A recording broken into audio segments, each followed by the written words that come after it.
divide and conquer. I mean, if you wonder why American society is so divided, I mean, divided in so many ways. It isn't just that the divides are deep, it's that the divides are so many. Black and white, race against race, advocates of this issue against opponents of this issue, even men against women and women against men. There isn't a single category within that society that doesn't have some corresponding nemesis. It's just divide and conquer, playing out domestically. And Democrats and Republicans is just another one of these divisions, because the country has been conquered by corporate economic imperialists. Look, I don't care who you vote for in November, because power doesn't care who you vote for in November. I've said it before. If you imagine that unelected power of the private sector is going to entrust the public with deciding how things are going to be run and who's going to run things, then you're living in a fantasy. It's absurd. America has subverted, sabotaged, and strangled democracies all around the world. They've been interfering with, tampering with, rigging elections across the globe for decades, from Haiti to Honduras, from Italy to Iran, from Syria to South Africa. They've toppled governments, assassinated elected officials, fixed elections, bribed and bullied and bulldozed democracies on every continent for a century. They don't think that any population in any country in the world can be trusted to elect leaders who will safeguard the interests of the American elite. So what makes you think that they're going to trust you with that power? They rig elections and install whoever they want in country after country, but somehow you think that they're not going to do that in your country. Hello, brothers and sisters. I really hope you're all doing fine from wherever you are watching me from now. Shahid Bolsen, the owner of the Middle Nation, he has been talking about how Africa should be great and how Africa has allowed itself to be exploited. He has been talking about how the Black Americans and the diaspora have failed to unite, and for that reason the Western system has exploited them to the fullest. So let's watch this video, then have a really quick discussion at the end of it. Thank you so much. Well, how naive can you be? Listen, the election cycle in America is nothing but a mechanism for what you can call the campaign industrial complex, whereby billions upon billions of dollars of contributions, your money, are funneled into the private sector. I mean, when you donate to a politician or you donate to a candidate, where do you think that money goes? It goes directly to business. You're not doing anything but increase the revenue streams of consultancies, ad agencies, analytics firms, PR firms, media companies, social media companies, digital marketing agencies, events coordinators, on and on. This is nothing but the public providing basically an economic stimulus package to unproductive industries. It's a wealth transfer that you yourselves are participating in.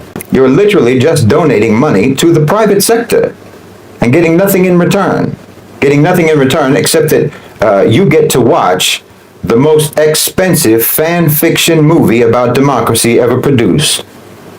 I mean, look at the Democrats. Kamala Harris was just appointed as the nominee. She wasn't voted for. This is straight up succession, not election.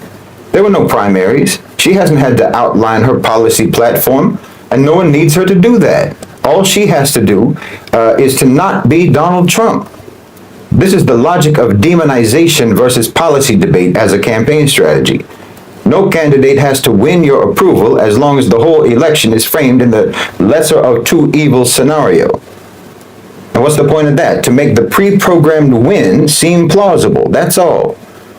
And to not leave any opening for dissent to manifest that might make the win seem implausible. Because, for instance, if voters actually have demands of this candidate or that candidate, and the candidate fails to address those demands, then it could cast doubt upon their eventual victory. And inevitably, if a candidate does address voter demands, well, that will always end up alienating some other faction of voters. So we don't talk about issues. We don't talk about how to deal with issues. We just rally behind our party's candidate in lockstep, because the other party's candidate is literally the devil incarnate. When you're operating in the lesser of two evils framework, you're always going to have decidedly low expectations of your chosen candidate, and that's perfect when the election is already fraudulent in the first place. So this uncomplicates the rigging process. Yes, I said rigging, and don't think for a second, don't you imagine that that's a conspiracy theory, that the U.S. rigs elections. But between 1946 and 2000, America is documented to have interfered with, tampered with, malignly influenced or outright rigged at least 88 elections from Europe to Latin America to Asia to Africa.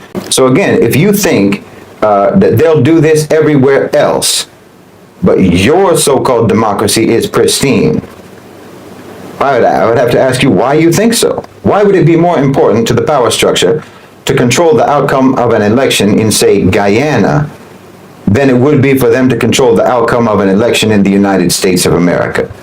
Because yes, Guyana is one of the countries where America rigged elections in the past.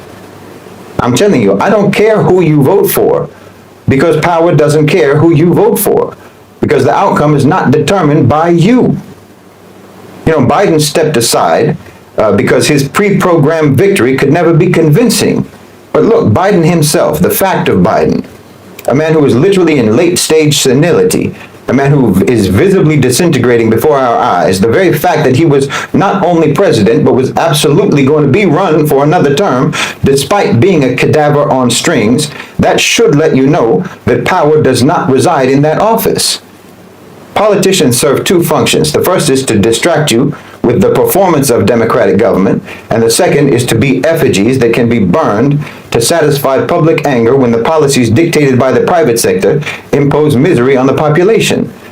So when an American asks me who should they vote for, or when they say that this one is better than that one, or at least not as bad as that one, and what do I think, and so on and so on and so on, well, you may as well be asking me about which Marvel superhero is better than the other, because you're not talking to me about figures who have any real significance with regards to policy.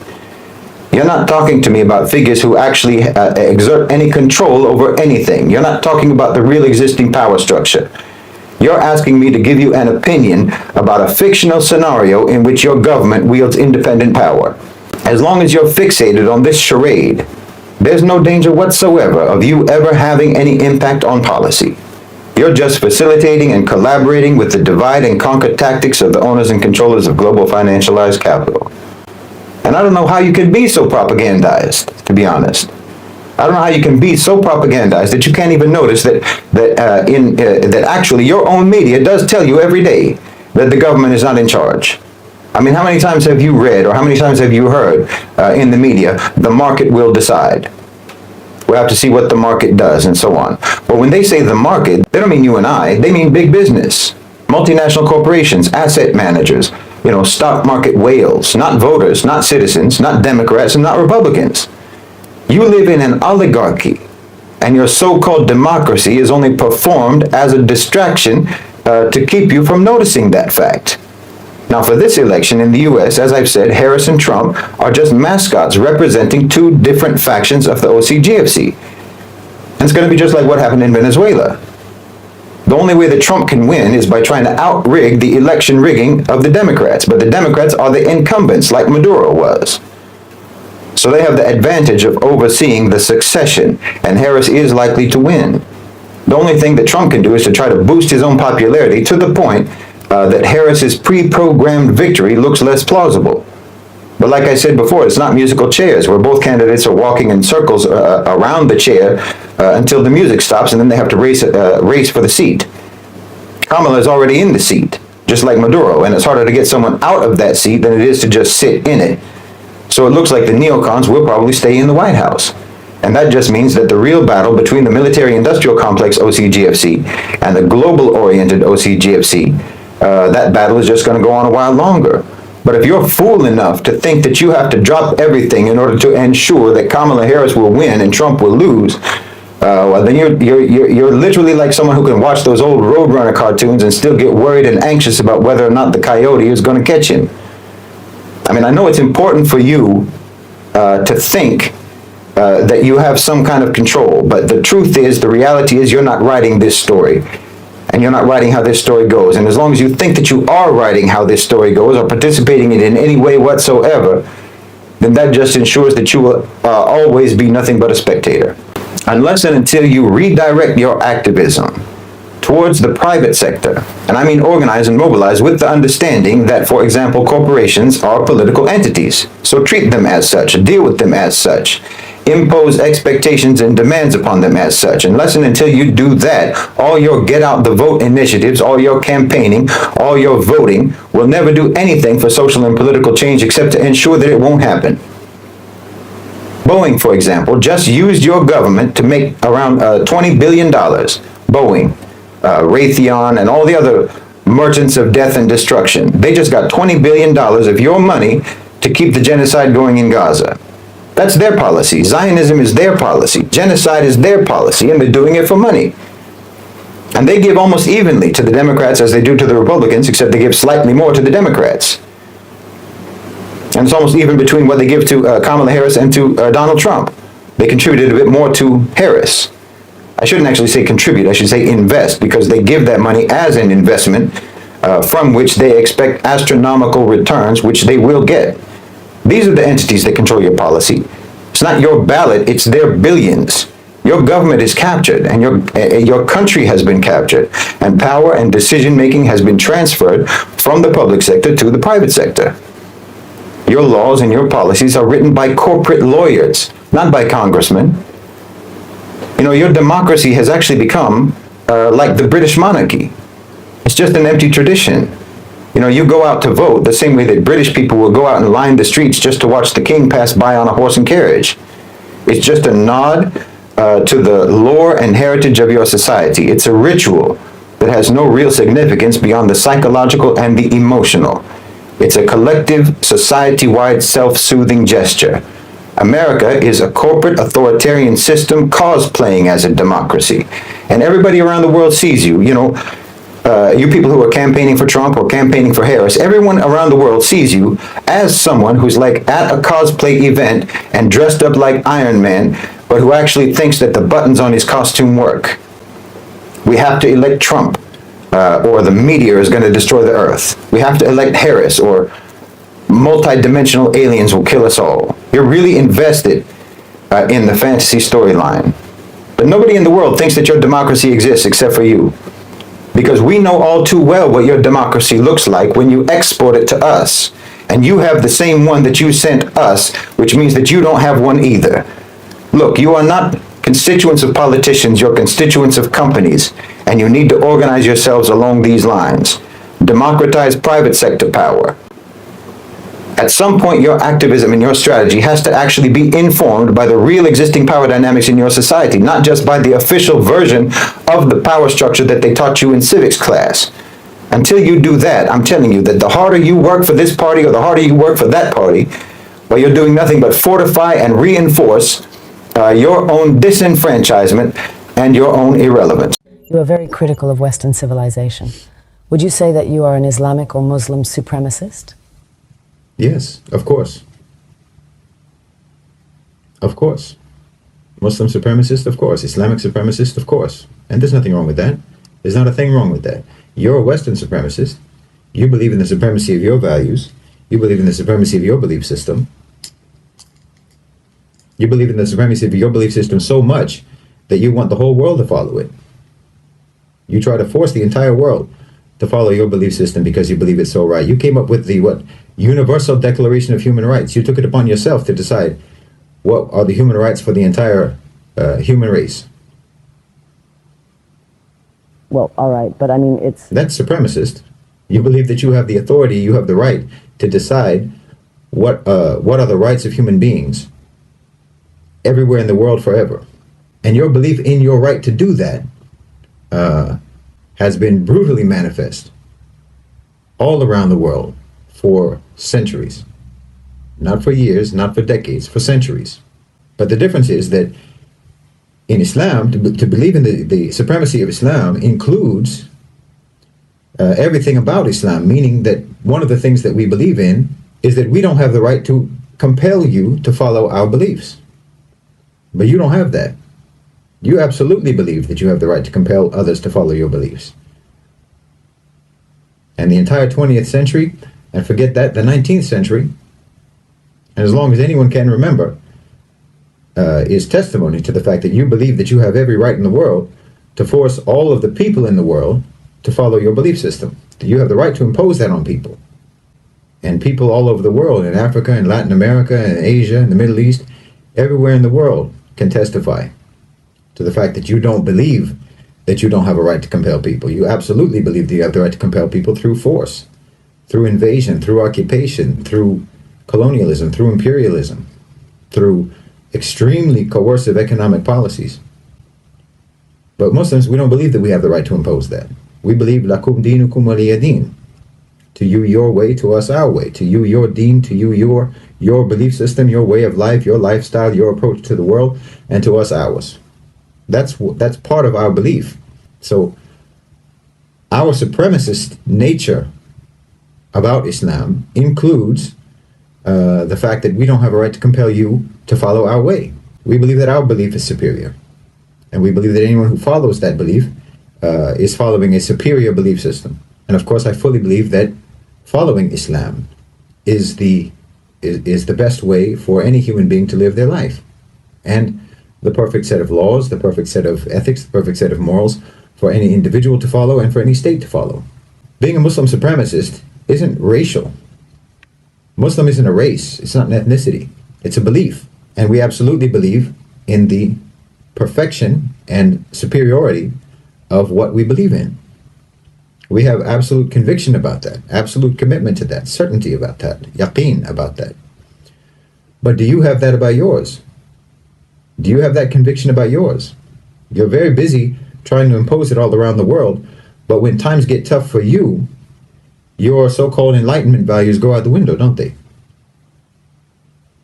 I mean, when there's too many diverse opinions in your society, then you start creating bureaus and departments in the government for combating so-called disinformation. Freedom of the press is out the window. When times get tough, you ban protests. You arrest people for protesting. Freedom of assembly out the window. When your belief system becomes difficult to maintain, difficult to preserve, you throw it under the bus without hesitation. But that's not the case with Muslims. Muslims throughout imperialism, throughout colonialism, throughout the Crusades, throughout poverty, throughout war, throughout invasion, throughout occupation, have maintained their belief. Even without the Khilafah, even without the Islamic State, and even without the Islamic Empire, Muslim societies are still strong and committed to Islam. We're still committed to our belief system. Nothing can change that. Maybe we have failed states, but we don't have failed societies. We don't have failed cultures. Our governments may fall, but our people remain the same. Our people remain committed to the same values, to the same morals, to the same moral laws, regardless of whether there's a government over them to enforce that. But that's not the case with you. Even though you're trying to impose your value system all around the world, when things become difficult in your own societies, you abandon your principles, you abandon your values.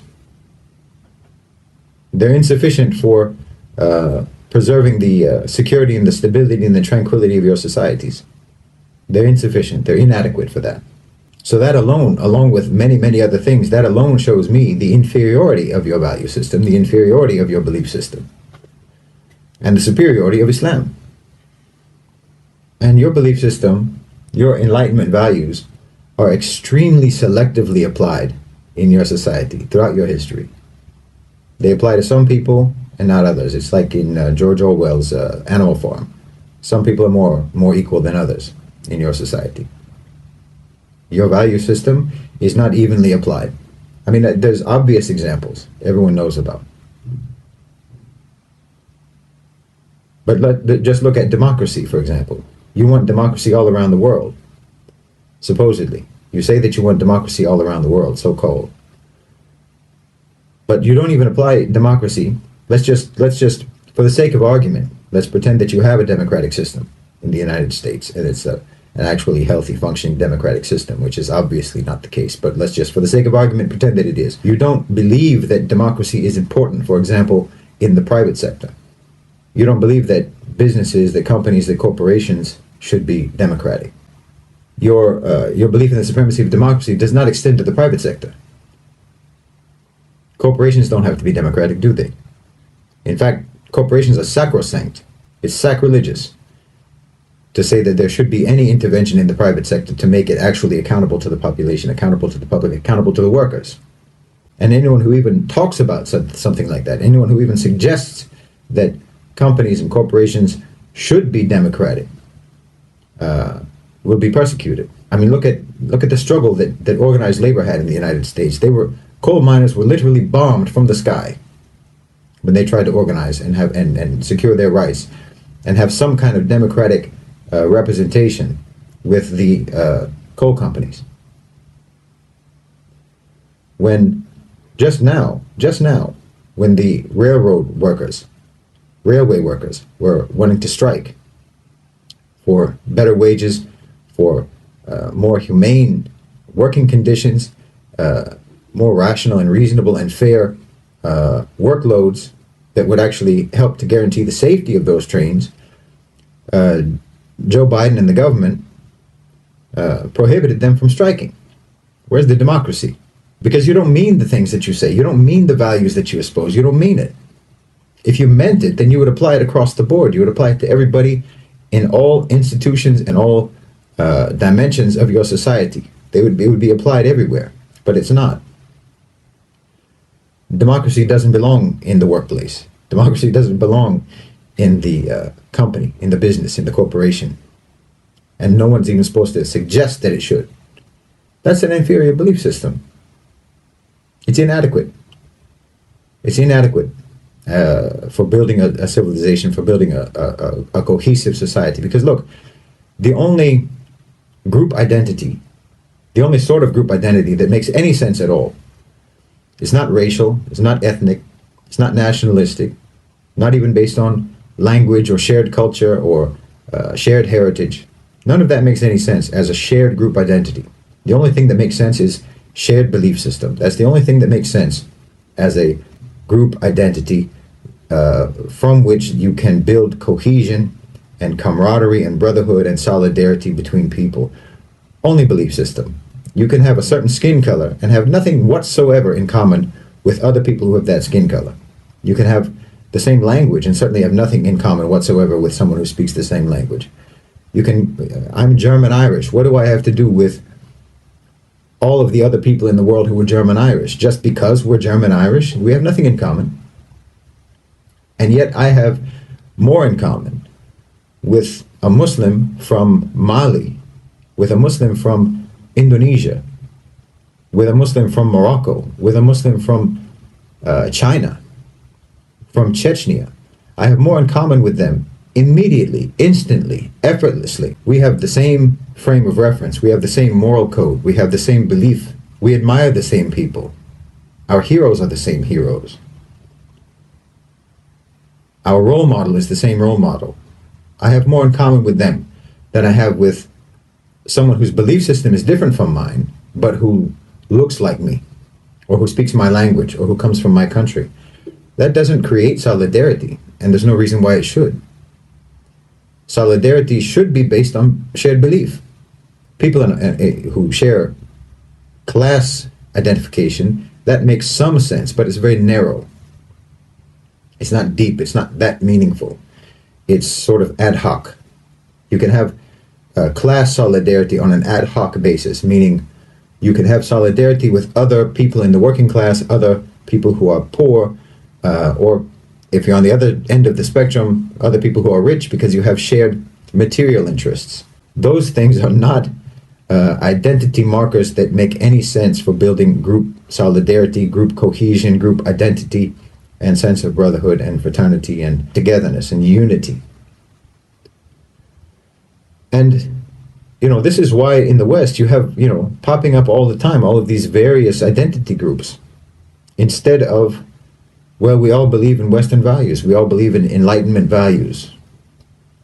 You don't have any set of civilizational values that actually build real solidarity and cohesion among your people. Because even the beliefs that you have, even the values and the beliefs that you have are incoherent and are divisive. Hello, brothers and sisters. I really hope you're all doing fine from wherever you are watching me from. Now, I'm having some mild pain and I'm having this fever, but all will be well. Now, Shahid Bolsen, the person running the middle nation, he has been talking about the truth, and he has been saying how much the Western countries have exploited Africa, how they have exploited Black Americans, and how they have exploited this continent. Now, I'm very pleased, and I do share some of the times. I do share his videos when he talks about how Black people should rise up and how they should unite to fight this oppression. And he has always been consistent on saying how much the Western world owes Africa. Trillions of dollars, trillions of dollars, because all they have today in their countries is the courtesy of Africa. All the achievements maybe they have nowadays. Now, some of the mineral resources, not even some, most of the mineral resources was exploited from Africa. It was never meant to benefit the people of Africa. Now, democracy and democracy and democracy. This has been the word these countries have been using to exploit Africa. Now, they send their troops in Africa, okay, to bring democracy. That's whatever they say. And these troops goes ahead to survey and do everything in Africa. How many wars have we been seeing in Africa?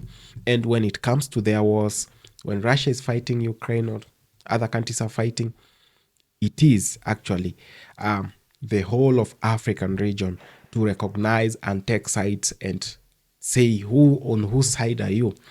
But when Africa is having a problem, they have always been saying that these are tribal clashes and these are just internal affairs matters and they should be solved by the African people. They go ahead, bring the army in Africa. These are not my words.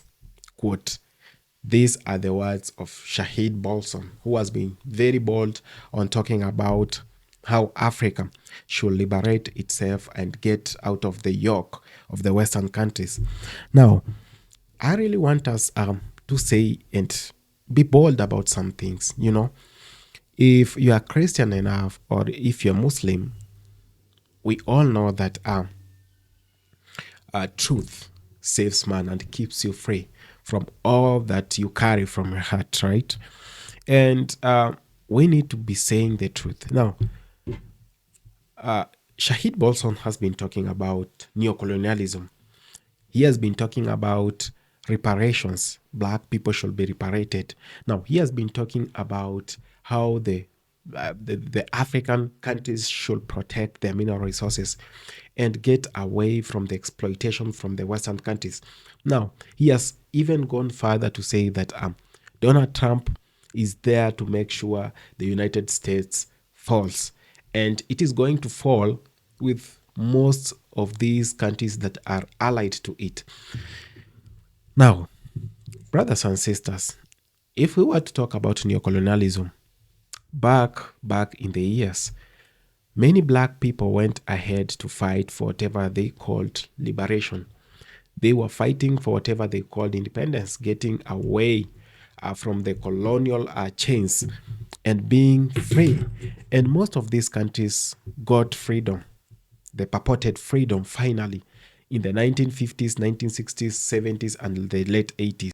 Now, these countries, however much we want to talk about them, these countries have been there and they have been suffering from the same problems. Now, I want you to imagine something that most African countries were ahead economically of the UAE, of Saudi Arabia, of Malaysia, and so many other countries. Now, look at whatever is happening today in Africa.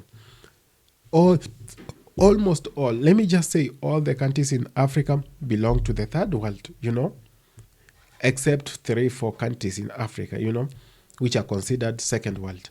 Now, if at all we wanted to develop Africa, it is still possible because we have everything that it is needed to make Africa great. But why is Africa not great? Why do we see the same oppression? Why do we see exploitation of our mineral resources? Why do we see our people still languishing in poverty? Why do we see failed education systems in Africa? Why do we still have political intolerance in Africa? Why do we still see violence in most African countries. Now, Shahid Bolsen says that these are meant to keep Africa poor, and these are meant to keep Africa under the control of the Western world. That they do everything they can to Africans so that you lose hope with your own people, so you lose hope with your own country and start believing in them. Now, if you were to look at the state of affairs in the DRC, and if you are to look at the state of the affairs in most African countries, the Central Republic of Africa, that country, yes, and so many other countries, you are going to realize that there is a problem. For real, there is a problem in Africa. And the problem is much bigger than whatever we think. Now, we've had leaders who have come by and they have done nothing. We have leaders who have been brought by the Western countries. We so call them the puppets, right? And we've had leaders who came with good intentions to improve the lives of their people, to make sure that their people are having a decent living. But these were taken out. Now, if we really want to improve who we are, and if we really want to make Africa work, and if we really want to see great things in our own continent, then we must learn to do things differently. The enemy is awake and he's watching whatever we say. He's watching the steps we make, and he has been there to make sure that Africa remains the way it is. Now, the poverty of this continent is a very great business to these countries. If we really want to get out of whatever is happening in Africa, we must first acknowledge that the problems we have in Africa can still be solved, and we, the people, can solve them. Now, if we had people like Ibrahim Traore in Africa, if we had people like Thomas Sankara, the late Thomas Sankara, if we had people like the late Patrice Lumumba, if we had good leaders in Africa, this continent could be far. If we could be having 5 Muammar Gaddafis in Africa, this continent could be far. People who have visions for their own continent, and not people who have been put there to facilitate the exploitation of their own people. Looking at a larger picture, the African continent is very big to be poor. We have everything. This is the only continent where you do not need to import anything. You have all the mineral resources all across and around Africa, from the North Pole to the South Pole to the eastern side and to the western side. If Africa had good leadership and they sat down without these puppets to discuss the greatness of this continent, we could be having so many good things in Africa today. We could be having 5-star services in Africa. We could be having excellent roads in Africa. We could be having good infrastructure in Africa. What really happened that we do not have all these things at the moment? What really happens that we still have our brothers and sisters in the diaspora who really want to come home, but the systems have been put there to make sure that they remain in slavery. If we really mean whatever we say, and if the leadership in Africa really cares about the African people, then you need to do something. And we, the people, must do something. Things have been happening so crazy. And if we really want to change the way things happen in Africa, we must first change our mentality. We are having a poor mentality in Africa, a brainwashed system, a brainwashed education systems that run through the generations in Africa, that we still learn about the white history, while in black countries, this is a black continent, and African history must be taught in Africa. Where else do you want people to learn about Africa if it's not in Africa? We've been talking about the African Americans and the diaspora being detached from their history in Africa.